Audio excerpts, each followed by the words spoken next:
جو باہری اکثریت ہے وہ سب متنفر ہے جو ہو رہا ہے پاکستان کے ساتھ، جو انہوں نے 6 مہینے میں کیا ملک کے ساتھ، جو مہنگائی کے اندر لوگوں کے حالات ہیں، معیشت نیچے جا رہی ہے، انڈسٹری نیچے جا رہی ہے، ایکسپورٹس نیچے جا رہی ہے، ٹیکس کلیکشن نیچے جا رہا ہے، ریمیٹنسز نیچے جا رہی ہے، جو کسان ہیں، جو ریکارڈ ہماری 17 سال میں گروتھ ریٹ تھی ایگریکلچر میں، زراعت میں 4.5%، وہ آج نیچے چلے گئے۔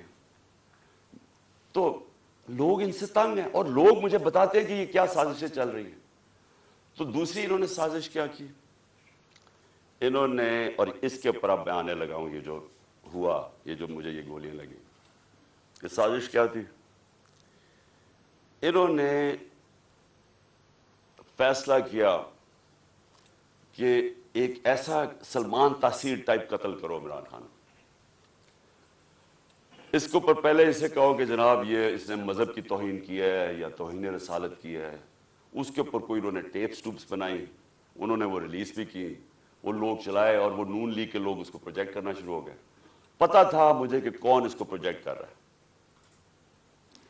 ہمیں یہ اتنا آسان ہے آج کل کے زمانے میں پتہ چلوانا، کیونکہ یہ تو ڈیجیٹل ورلڈ ہے، آپ پتہ چلوا سکتے ہیں کس اکاؤنٹ سے چیزیں پروجیکٹ کی جا رہی ہیں۔ تو یہ پہلے تو یہ پروجیکٹ کیا گیا کہ عمران خان نے دین کی توہین کی ہے۔ اس کے بعد پلان ان کا یہ تھا، جو انہوں نے کیا اس دن یہ وزیر آباد میں، کہ کہیں گے جی دینی انتہا پسند عمران خان کو قتل کر دیا جس طرح سلمان تاثیر کو کیا، کیونکہ اس نے کوئی مذہب کی توہین کر دی۔ یہ پلان بنا، میں نے یہ پلان جلسے کے اندر 24 سپٹمبر کو عوام کے سامنے رکھا، اور میں یہ چاہتا ہوں کہ یہ بالکل اسی اسکرپٹ کے اوپر ہوا جو کہ وزیر آباد میں ہوا ہے۔ تو یہ پہلے ذرا میں چاہتا ہوں آپ سارے یہ ذرا ایک دفعہ دیکھیں کہ یہ ہوا کیا تھا، یہ میں نے کیا کہا تھا 24 سپٹمبر کو۔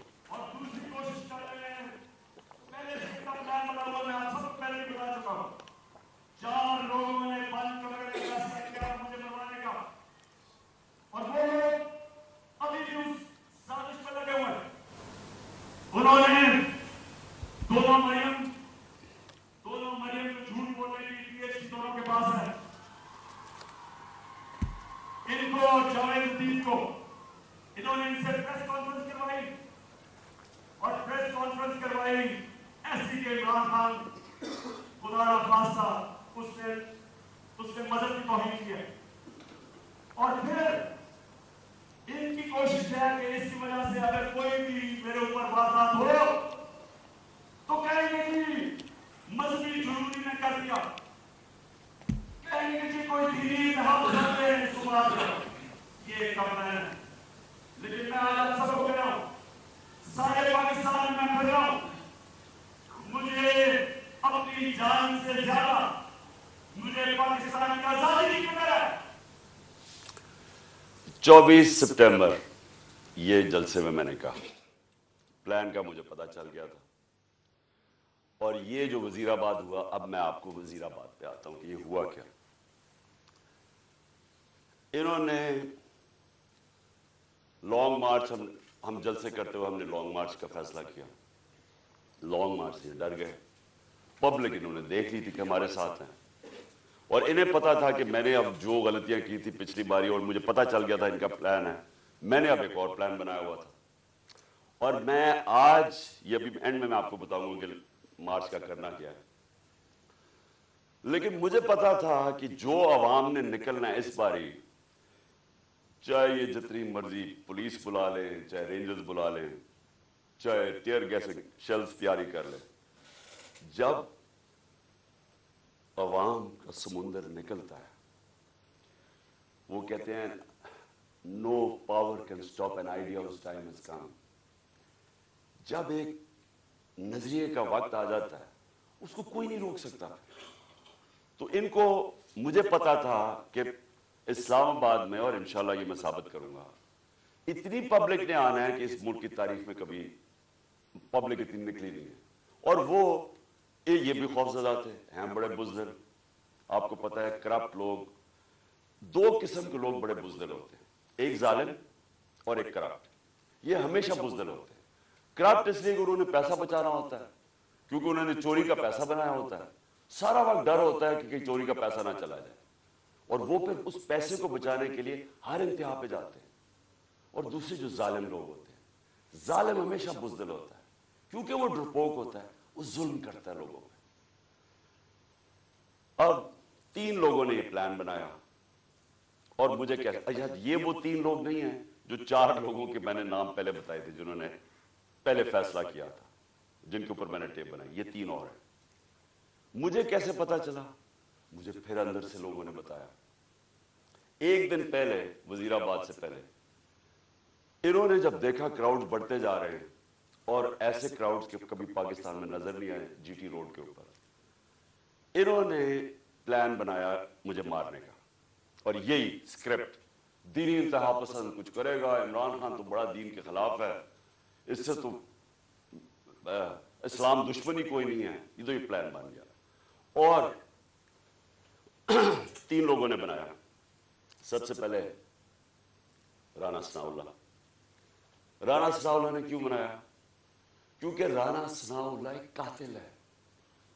رانا ثناءاللہ اور شہباز شریف نے جب ماڈل ٹاؤن میں وہ 12 لوگوں کو قتل کیا تھا اور 70 لوگوں کو گولیاں لگی تھی, سب کے سامنے نہتے لوگوں کے اوپر گولیاں چلائی تھی ماڈل ٹاؤن. وہ کیوں چلائی تھی؟ کیونکہ طاہر القادری نے 1 سال پہلے پیپلز پارٹی کی گورنمنٹ کے اندر لانگ مارچ کی تھی, اور یہ ڈرے ہوئے تھے آتے ساتھ ہی, کیونکہ اس نے کہا میں پھر کروں گا نون لیگ کی گورنمنٹ میں. یہ ڈرے ہوئے تھے. انہوں نے وہ جو ظلم کیا وہاں ماڈل ٹاؤن میں, یہ دونوں شہباز شریف اور رانا ثناءاللہ, اور یہ کیا کہنا چاہتے تھے؟ یہ پیغام دینا چاہتے تھے, خوف طاری کرنا چاہتے تھے کہ کہیں وہ اسلام آباد نہ آ جائے, وہ پبلک نہ نکلا ہے. تو انہوں نے وہاں لوگوں کو قتل کیا. یہ رانا ثناءاللہ, اس نے یاد رکھے لانگ مارچ سے بچنے کے لیے لوگ قتل کروائے تھے ماڈل ٹاؤن کے. اسی رانا ثناءاللہ کے اوپر عابد شیر علی, ان کے منسٹر کے باپ نے, کا 18 قتل کیے اس نے. قبضہ گروپ اور ہر قسم کی, یہ 2 نمبر کام کرتا ہے فیصل آباد میں, سب فیصل آباد جانتا ہے اس کو. تو ان کے اس کے لیے کوئی جان, انسانی جان کی اہمیت نہیں ہے. ان کے لیے صرف اپنے مقصد اور پیسہ اور چوری. دوسری طرف شہباز شریف, شہباز شریف کے اوپر ہیومن رائٹس واچ کی رپورٹ ہے یا ایمنسٹی انٹرنیشنل کی رپورٹ ہے 1990 یعنی 1997 میں جب چیف منسٹر تھا اور 99 تک جب چیف منسٹر آیا. اس نے کوئی 900 قتل کروائے تھے پولیس مقابلے میں. عابد باکسر نے ٹی وی کے اوپر آ کے سٹیٹمنٹ دی تھی کہ یہ کیسے لوگوں کو مرواتا تھا پولیس مقابلے میں. یہی شہباز شریف جب اس کا ایف آئی اے میں 16 ارب کا جو کیس تھا اور 8 ارب کا اس میں نیب میں, تو جو 16 ارب کی کیس تھے, جو نوکروں کے ملازموں کے نام میں رمضان شوگر مل کے انہوں نے پیسہ لیا اور پھر اپنے خاندان میں بانٹا, انہوں نے 5 ملازموں کو وہ مرے ہارٹ اٹیک سے. 2 آتے ساتھ ہی 2 مہینے میں 5 گواہ مرے. اور جو چھٹا ڈاکٹر رضوان تھا جو انویسٹیگیٹ کر رہا تھا ان کی ایف آئی اے کی, جس نے انویسٹیگیٹ کیا تھا یہ ان کا جو فیک اکاؤنٹس اور یہ جو نوکروں کے نام پیسہ لیا تھا, وہ بھی ہارٹ اٹیک سے مرتا. یہاں ڈاکٹر بیٹھے ہوئے آپ کو بتائیں گے کہ ایک طریقہ ہوتا ہے انڈیوسڈ ہارٹ اٹیک کا, پتہ بھی نہیں کسی کو چلتا کیا ہو. تو کبھی کسی نے انویسٹیگیٹ نہیں کیا کہ آتے ساتھ یہ لوگ ایک دم 2 مہینے میں 6 لوگ ہارٹ اٹیک کیسے مر گئے. کبھی کسی نے یہ نہیں انویسٹیگیٹ کیا کہ رانا ثناءاللہ کے اوپر جو کوئی ایک کسٹم آفیسر کیا وہ کوئی اس کا انویسٹیگیٹ, اس کی کوئی انویسٹیگیشن تھی, اس نے کیسے ایک دم خودکشی کر لی. اس کے بعد یہ 2 انہوں نے اس پلان کے اندر یہ شامل ہوئے, اور ساتھ مل گیا ان کے general major general Faisal. Faisal کیوں؟ فیصل اس لیے مل گیا, ایک تو ڈرٹی ہیری کہ اوپر وعدہ کر کے آیا تھا کہ فکر نہ کرو میں ان کو ٹھیک کرتا ہوں, آپ میرے پہ چھوڑ دیں, میں ان کو اس پارٹی کو ٹھکانے لگاتا ہوں. اور اس جو میں نے شروع میں بتایا کہ دھمکیاں یہ وہ جو اس نے ظلم کرنا ہے، سوشل میڈیا کے لوگوں کو، بچوں کو اٹھا لیں کہ تم نے یہ کیوں کیا، مار کے پھیٹا پھوٹا لگا کے ان کو گھر لے آئے، گھر بھیج دیں. خوف پھیلایا ہوا کہ فکر نہ کرو. جس طرح ہم کوئی دشمن ہیں، ہم کوئی بیرونی لوگ ہیں جو کہ ملک کے غدار ہیں، اس طرح ٹریٹ کیا. تحریک انصاف جو مدد کرے یہ جناب فیصل صاحب ہم کریں گے. اور اس نے کیا کیا، پہلے شہباز گل، اس کو اس نے اٹھایا، ٹارچر کیا، اس کو ننگا کیا، تصویریں کھینچی، تشدد کیا، اور اس کا جو ابھی تک وہ ریکور نہیں کیا جو اسے کیا. اس کے بعد وہ ایک سلمان فاروقی جرنلسٹ، اس کو پکڑ کے وہی ننگا کرے، جمیل فاروقی، اس سے وہ ہوا. پھر اعظم سواتی سے جو ہوا، اور اعظم سواتی کا ریئیکشن جو آیا، اور جو اعظم نے کھل کے اس کا نام لیا، اس سے پہلے تو کوئی نام ہی ڈرتے ہوئے جنرل فیصل کا نہیں لیتا تھا. اعظم سواتی اس جگہ پہ پہنچ گیا کہ اس نے کہا کہ اس سے بہتر ہے کہ میں مر جاؤں، جو انہوں نے مجھے ذلیل کیا، بچوں اپنی پوتی اور پوتوں کے سامنے مارا، 75 سال کے آدمی کو. پھر اس کو حوالے کیا انہوں نے یہ ایف آئی اے نے حوالے کیا اس کے جنرل فیصل کے لوگوں کو. اس نے پھر اس کے اوپر ننگا کر کے اس کو ذلیل کیا اور مارا. اعظم سواتی نے کھل کے سامنے آ گیا، عدالت میں جا کے چیف جسٹس کو کہہ رہا ہے، سینٹ میں، انٹرنیشنلی ساری دنیا کے اندر پاکستان بدنام ہوا، پاکستان کی فوج بدنام ہوئی. کیا آیا کہ جی ایک سینیٹر کو تشدد کیا گیا اس لیے کہ اس نے فوج کی تنقید کر دی، جمہوریت کا مذاق اڑا ساری دنیا میں. اب وہ ایشو بیٹھ نہیں رہا اعظم سواتی کا، وہ آگے لے کے جا رہا ہے. اعظم سواتی کھڑا ہو گیا، عدالت میں جا رہا ہے، اور ساتھ ہمارا اب یہ مارچ نکلا ہے. تو فیصل ان کے ساتھ مل گیا، ان تین نے فیصلہ کیا مجھے قتل کرنے کا. اور پھر ہوا کیا، اب میں آپ کو ڈیٹیل دیتا ہوں. اس دن ہوا کیا، اس دن میں جب کنٹینر پہ تھا تو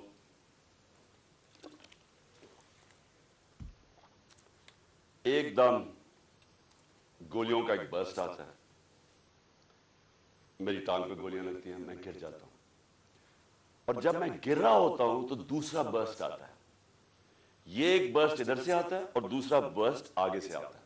دو آدمی تھے، اور جب میں گر رہا ہوتا ہوں تو میرے اوپر سے گولیاں جاتی ہیں. یعنی کہ اگر یہ سنکرونائز کر دیتے، میرے خیال میں ان کا اس میں نے بچنا ہی نہیں تھا.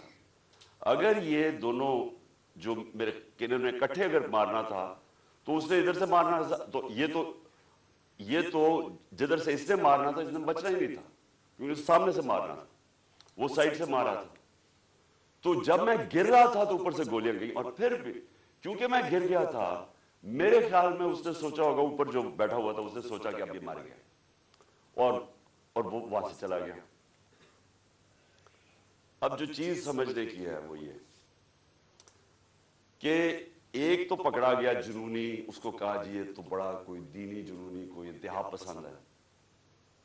یہ انتہا پسند نہیں ہے، اس کے پیچھے پورا پلان تھا. یہ پلان پورا ہم اب انکور کریں گے، اور میں آپ کو بتاؤں اس کے ساتھ اور لوگ ملوث ہیں، اور یہ پلان اب کا نہیں پہلے کا بنا ہوا ہے. اور وہ جو اصل لوگ ہیں جنہوں نے وہاں سے گولیاں چلائی تھی، جنہوں نے اصل میں اس کا پھر بھی میں بچ جاتا ہوں، انہوں نے مارنا تھا، اور یہ آدمی اور ہمیں نقصان پہنچاتا. دو ہیرو نہ نکل آتے، ایک تو شہید معظم، میں اس کو آج سلام پیش کرتا ہوں، 2 بچوں کے ساتھ گیا ہوا. وہ میری اور دوسرا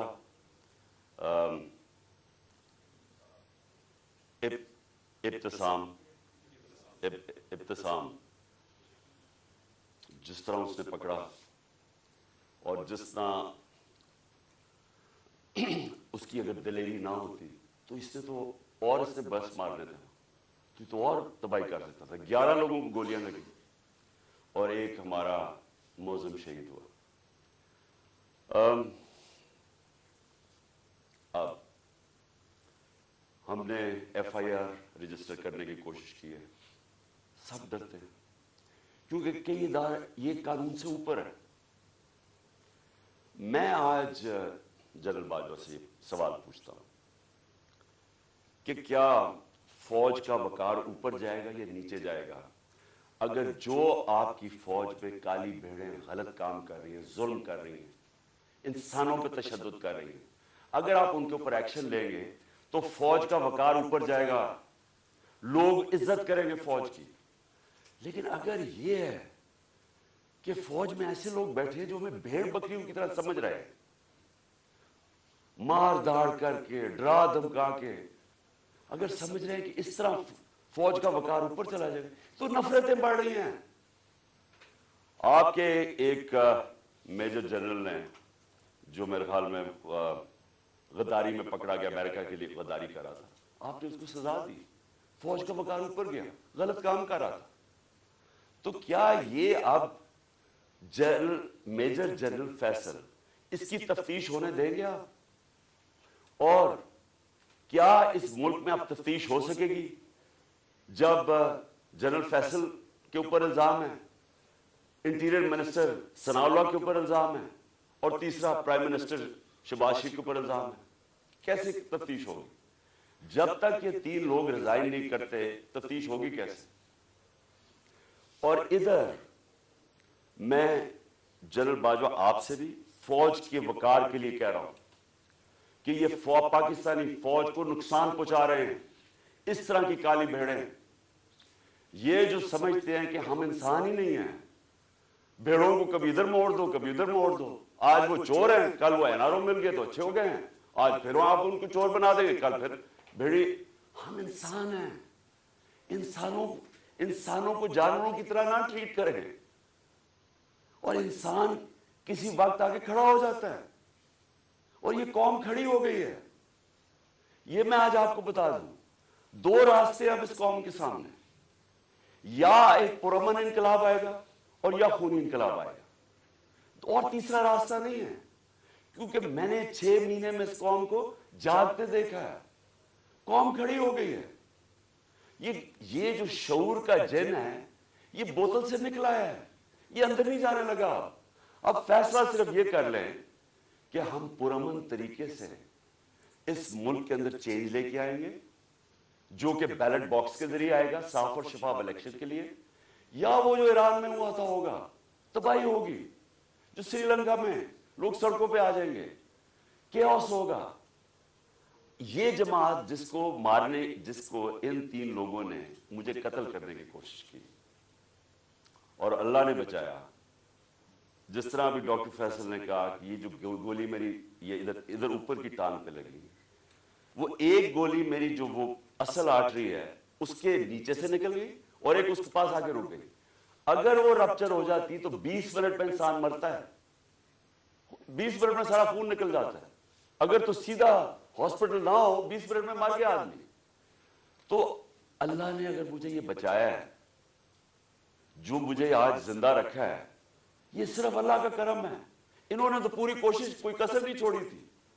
انہوں نے تو ایک ادھر سے اور ادھر سے سامنے والے نے مارنا تھا. اور پھر سوال میں پوچھتا ہوں, سب سے بڑی پاکستان کی پولیٹیکل پارٹی, اس کے سربراہ, جو واحد فیڈرل پارٹی رہ گئی ہے پاکستان میں, یہ 2 فیملی پارٹی سکڑ کے چھوٹی چھوٹی پارٹیز رہ گئی ہیں. میں چیلنج کر کے جاؤں گا سندھ میں, اور انشاءاللہ یہ زرداری مافیا کو سندھ میں ہرا کے دکھاؤں گا آپ کو. سندھ کے لوگ اس سے تنگ ہیں, ان کو سب سے زیادہ غلام ادھر بنایا ہوا, ان کو وہ سب سے زیادہ آزادی طلب کر رہے ہیں.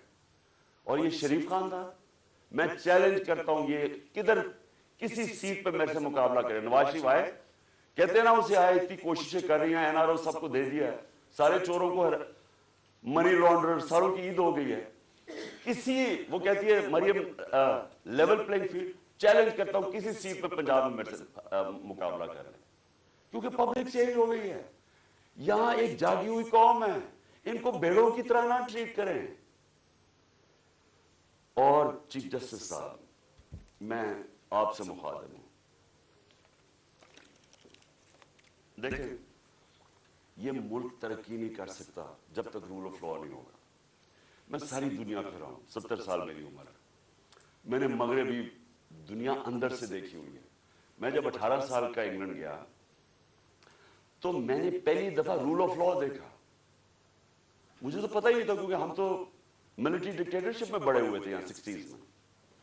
تو پہلی دفعہ میں نے ایک فلائی ریاست دیکھی, وہ کیا ہوتی ہے, اور رول آف لا دیکھا کہ قانون سب کے لیے ایک برابر. کوئی طاقتور وہاں قانون کے اوپر نہیں تھا, کوئی وہاں قبضہ گروپ نہیں تھے. ان کی عدالتیں ان کو ان کمزور کی حفاظت کرتی ہیں. وہاں اگر آپ کے پاس پیسے نہیں ہیں لیگل ایڈ دیتی ہیں کہ ایک عام آدمی جا کے عدالت میں کیس لڑ سکے. وہاں کسی کی جرت نہیں ہے, کسی طاقتور کی جرت نہیں ہے کسی پہ ظلم کرے. اس لیے وہ کامیاب معاشرے ہیں, اس لیے وہاں خوشحالی ہے. میرے سامنے میری زندگی میں دیکھتے دیکھتے سنگاپور جو ایک پاکستان کا مقابلہ ہی نہیں کوئی کر سکتا تھا. پاکستان سب سے تیزی سے ترقی کر رہا تھا 60s میں. ہم تو مثال تھے دنیا کی. اور کہاں سنگاپور ہمارے ساتھ ہمارے سے نیچے شروع ہوا. آج ہمارا جو پر کیپٹا انکم ہے وہ پتہ نہیں $2000 ہوگا, سنگاپور کا $60,000 ہے. کیونکہ ان کے اسٹیٹسمن لی کوان یو نے سب سے پہلے زور لگایا قانون کی بالادستی قائم کرنے کے لیے. اور اس نے جب قانون کی بالادستی ہوتی ہے تو کرپشن ختم ہوتی ہے.